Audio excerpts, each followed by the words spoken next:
Ja, also gib mir so erstmal. Für die Mutti, damit die sieht, dass ich meinen Pflichten nachkomme. Ja, das Gute an dem Wetter ist auf jeden Fall, dass die Wäsche innerhalb von 2 Minuten trocken ist. Jetzt die Tage zwischen den Trainingslager und Nizza ist auf jeden Fall viel Wäschewaschen angesagt. Umpacken, neu packen. Und eine Sache, die ich bisher auch noch komplett verdränge, ist, dass ja noch Ibiza nach Nizza ist. Das heißt, theoretisch müsste ich jetzt für 2 Trips gleichzeitig packen. Das stresst mich ein bisschen. Und wenn ich gestresst bin, dann neige ich dazu, Dinge noch weiter vor mir herzuschieben, sodass sie mich dann kurz vor knapp alle einholen. Das ist eigentlich so gerade der Mood. Ja, gerade war ich schwimmen und das hatte so 25 Grad und dann ist es echt so, dass mir da kalt wird irgendwann. Von daher konnte ich mir vor einer Stunde gar nicht vorstellen, dass mir nochmal heute heiß wird, aber es hat dann nicht lange gedauert. War jetzt auch ganz schön, einfach hier zu Hause nochmal ins Freibad zu können. St. Moritz war ja eigentlich nur Indoor-Schwimmen und so ein bisschen die Sonne auf der Haut spüren beim Schwimmen ist schon richtig cool.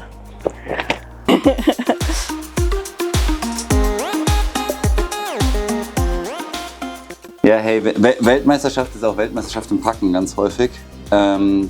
Jetzt ist noch fataler, ich fahre mit dem Auto darunter, das heißt, ich kann noch mehr Sachen mitnehmen, aber mich auf eine, ja, eigentlich entscheiden. Ich habe jetzt hier schon mal die Reifen für Laura alle montiert, die Scheibe ready gemacht. Wir haben mit Canyon gemeinsam das gesamte Rad von Laura nochmal auf ein neues Level getuned und leichter gemacht und alles im Endeffekt mit Titanschrauben ausgerüstet, das neue Cockpit. Das ja im Prinzip ein komplettes Update beim Rad gemacht und dann gibt es natürlich für alle Sachen Backup-Sachen. Wir haben das Sattelprojekt mit Ergon am Start. Wir haben uns noch nicht endgültig entschieden, welcher Reifen es tatsächlich wird im Rennen und ja, da nimmt man natürlich doch immer noch ein paar mehr Backup-Teile mit, damit wirklich alles perfekt am Renntag ist. Und das ist meine Aufgabe. Jawohl, das ist das Trainingsrad. Das wird jetzt schon zerlegt, sodass wir es mitnehmen können. Heute war letztes Training auf dem Zeitfahrrad für Laura, bevor es in Vence weitergeht.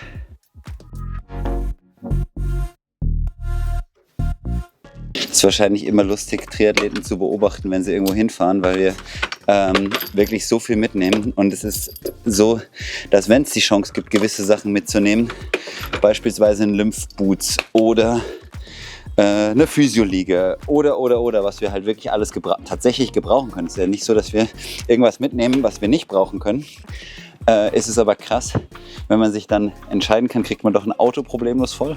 In meinem Fall jetzt wahrscheinlich Auto inklusive Dachbox und Radträger. Und deshalb bin ich jetzt schon dabei, wirklich alles vorzubereiten, dass ich Laura dann Samstagabend wirklich in Vence treffen kann. Die darf nämlich fliegen, während ich das Auto nehme.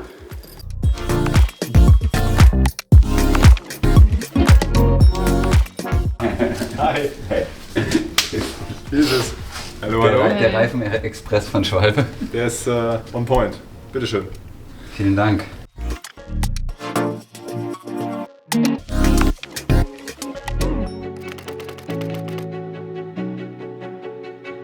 Ja, erstmal ist es super schön hier zu sein. Wir wurden mit wärmstem Wetter empfangen. Jetzt ist es tatsächlich ein bisschen kühler geworden. Eventuell muss ich noch mal Kleider kaufen gehen. Das Wetter wird natürlich täglich jetzt schon getrackt für den Renntag. Nachdem ich eigentlich wirklich eine sehr gute Vorbereitung hatte, kamen jetzt so ein paar Holpersteine in den Weg, noch hier vor Ort, dadurch, dass ich mir einen kleinen Infekt eingefangen habe. Natürlich nicht, was man möchte und trägt auch nicht dazu bei, dass ich irgendwie jetzt mich gerade super stark und confident fühle. Aber zum Glück ja, habe ich noch ein paar Tage bis zum Rennen und mir geht es auf jeden Fall schon viel besser. Und darauf lege ich jetzt den Fokus und freue mich, ja, hier zu sein und in wenigen Tagen hier gegen die besten Athletinnen der Welt zu starten. Was sehr cool war, wir waren ja im Februar hier um die Radstrecke einmal anzuschauen. Da war es noch relativ frisch, vor allem oben in den Bergen. Und dennoch war es cool zu sehen, dass eigentlich dieses Einmal-Abfahren echt schon viel gebracht hatte. Also ich konnte mich doch an viele Stellen erinnern. Einiges war präsent, habe natürlich schon auch, seitdem wir im Februar hier waren, immer wieder mich geistig auch mit der Strecke beschäftigt, auch wenn ich jetzt in St. Moritz unterwegs war an den Pässen. Irgendwie hat mich diese Strecke natürlich jetzt eigentlich das ganze Jahr über begleitet. Und interessanterweise gab es aber auch ein paar Stellen, die ich total verdrängt hatte. Und es waren gar nicht so sehr die technischen, sondern so diese langen Ziehstücke, die es eben auch gibt, wo es tatsächlich richtig schlecht rollt, je nach Wind wahrscheinlich auch. Aber grundsätzlich war es jetzt einfach super cool, die Strecke ja, ein bisschen genauer nochmal unter die Lupe zu nehmen, kurz zu fahren, wirklich die Sonne auf der Haut zu spüren. Das war ja so ein bisschen das, was eben im Februar noch schwierig war. Und ja, ich bin die Strecke nicht komplett abgefahren, wie das einige meiner Konkurrentinnen jetzt im Vorfeld noch gemacht haben, sondern ich habe mir das so ein bisschen aufgeteilt und also mehrere Ausfahrten daraus gemacht sozusagen, hatte Philipp als Begleitung dabei und ja, habe mir am einen Tag so ein bisschen den Schwerpunkt gelegt, wirklich die Abfahrtstücke nochmal genauer unter die Lupe zu nehmen. Dann natürlich auch nochmal die Anstiege, wobei die eigentlich nicht so, also die sind natürlich ein gutes Stück Arbeit, aber ja, vor allem die Stücke dazwischen und natürlich auch die Abfahrt, das sind, würde ich sagen, so die relevanten Punkte. Das war cool, die nochmal zu sehen. Und was auch wirklich schön war, dass ich gemerkt habe, dass ich einfach jetzt im Vergleich zum Februar einfach viel sicherer auf meinem Zeitfahrrad bin. Das heißt wirklich die langen Touren in St. Moritz, auch mit den Passabfahrten und so weiter, das hat sich definitiv ausgezahlt. Auch die Arbeit mit dem Lars Lienhardt, wo wir wirklich auch nochmal versucht haben, mein Gleichgewichtssystem zu verbessern, habe ich das Gefühl, dass ich das merke, dass ich einfach smoother vor allem bergab fahren kann und hoffe, dass ich das dann natürlich auch unter Druck, wenn es drauf ankommt, gut abrufen kann. Ja, ich glaube, das Speedmax, mit dem ich jetzt hier an den Start gehen werde, ist was ganz Besonderes.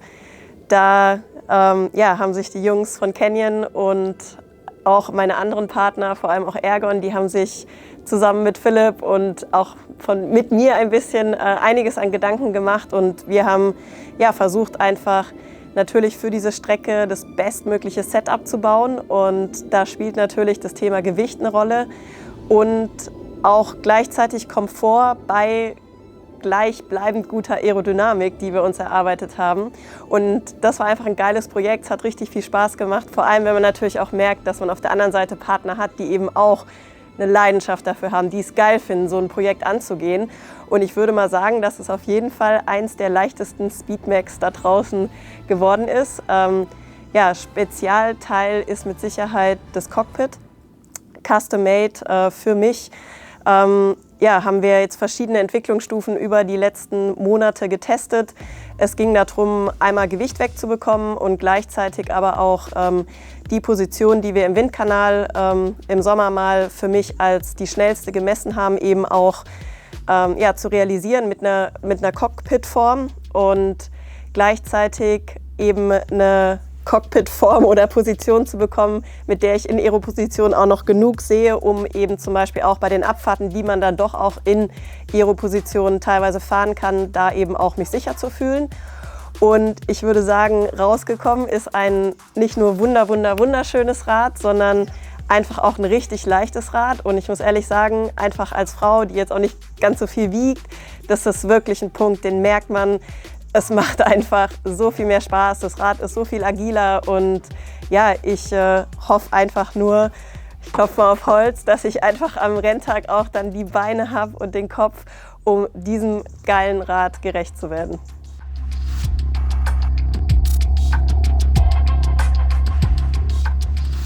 Ja, wir hatten beschlossen, dass wir bis kurz vorm Rennen eigentlich noch ein bisschen außerhalb von Nizza wohnen, in Vence. Das liegt an der Radstrecke, da fährt man auch durch am Renntag und ja, mir tut einfach wirklich so ein bisschen Ruhe einfach vor so einem großen Rennen auch gut. Turbulent wird es dann schnell genug und ja, es war einfach jetzt wirklich eine schöne ja, Base hier, wo wir einfach nochmal strukturiert auch nochmal eben trainieren konnten. Antje hat mich, mein Körper geholfen, gut in Schuss zu bleiben. Und Nils war auch ein toller Begleiter, einfach hier mit Happy, dem Hund noch. Ja, einfach nette Menschen hier zu haben, die einen positiven Vibe bringen, ist einfach ja, schön und extrem wertvoll vor so einem Rennen.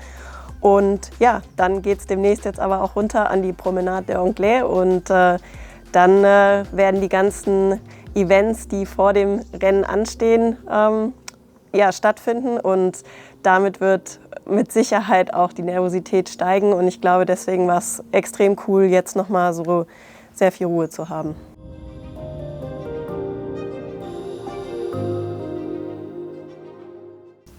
Also für mich war es anspruchsvoller erstmal, dass wir aus der Höhe gut hier ins Camp gekommen sind. Und da haben wir zu Hause noch mal auf die Leistungswerte geschaut. Das war hervorragend. Und jetzt war der Anspruch, sage ich mal, das, was wir in der Höhe erarbeitet hatten, auch hierher zu bringen. Und ich glaube, das ist sehr gut gelungen. Und ja, ganz, ganz wichtig ist tatsächlich dieses Wohlfühlen, das Verbinden mit dem Ort, was wir auf Hawaii ja die Jahre vorher auch immer gemacht haben, indem wir viel Zeit da verbracht haben und auch sehr genau wussten, was eben am Renntag auf die Laura zukommt. Und ich glaube, dass das jetzt hier auch ein ganz entscheidender Faktor ist.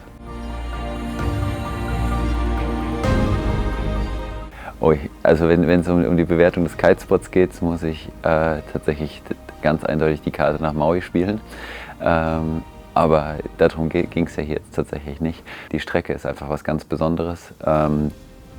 Die Umgebung hier ist tatsächlich meiner Meinung nach viel, viel mehr für Triathlon geeignet, als das die hawaiianischen Inseln sind. Wenngleich natürlich der Mythos Hawaii da ist, aber ist diese Strecke hier einfach ein ganz anderes Kaliber als die Hawaii-Strecke auf dem Rad. Es ist eine super coole Kulisse mit der Großstadt Nizza. Man kommt dann in die Einsamkeit hier nach oben in die Berge, wird dann wieder zurück in die Großstadt gespuckt zum Marathon und ich glaube, dass das etwas ist, was einer Weltmeisterschaft würdig ist und was super spannend ist, mit dem man sich vorher auseinandersetzen durfte und das haben wir getan und deswegen freue ich mich ungemein auf das Rennen.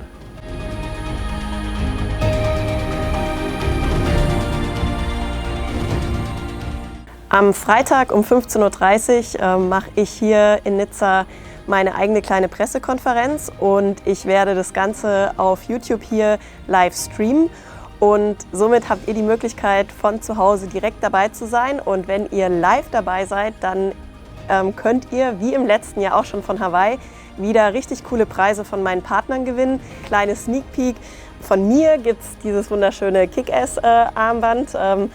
Und ja, es gibt coole Preise von Canyon. Es wird Special Nizza in Silent Socken geben. Ja, seid gespannt und wie gesagt, das verlosen wir unter allen, die live dabei sind. Ansonsten könnt ihr euch natürlich das Video, wo es wirklich nochmal um das Rennen auch geht, ja, mit was für Erwartungen ich da reinsteige und so weiter, ja, könnt ihr euch natürlich auch nachträglich nochmal anschauen. Aber ich würde mich natürlich sehr freuen, wenn ihr live dabei seid.